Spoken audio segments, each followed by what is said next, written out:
Pemirsa, untuk mencegah munculnya bangunan-bangunan melanggar tata ruang, perangkat pemerintah terbawah diharapkan lebih peka dan aktif melaporkan. Tidak adanya pengawasan dan teguran awal ditenggarai membuat investor nakal berani membangun walau tahu melanggar.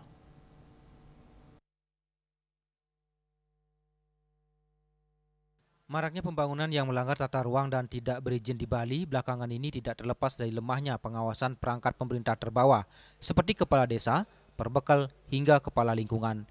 Ketua Pansus Tata Ruang, Aset dan Perizinan DPRD Provinsi Bali, Made Suparto mengatakan, lemahnya pengawasan ini menyebabkan investor nakal berani melanggar hukum, berani membangun meskipun tidak memiliki izin. Hal tersebut lantaran tidak ada pengawasan atau teguran dari awal.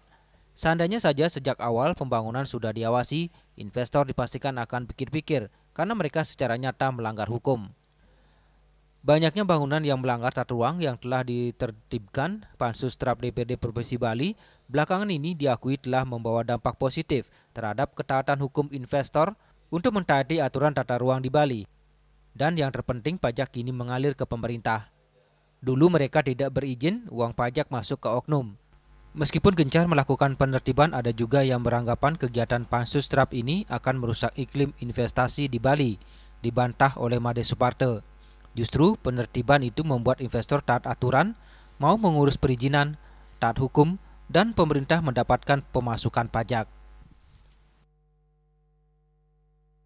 Sudah sampai menjadi besar kan kalau dari awal kita sudah saling memahami, menjaga ruang Bali kan gitu.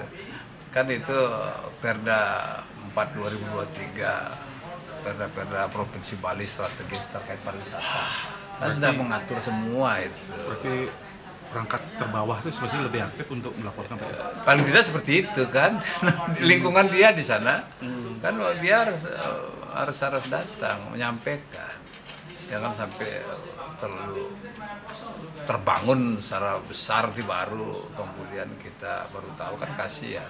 Ya pengembang juga dari awal kan sudah disampaikan ada aturannya. Ya awalnya WSS dulu, daftar usaha dulu, habis itu izin urus.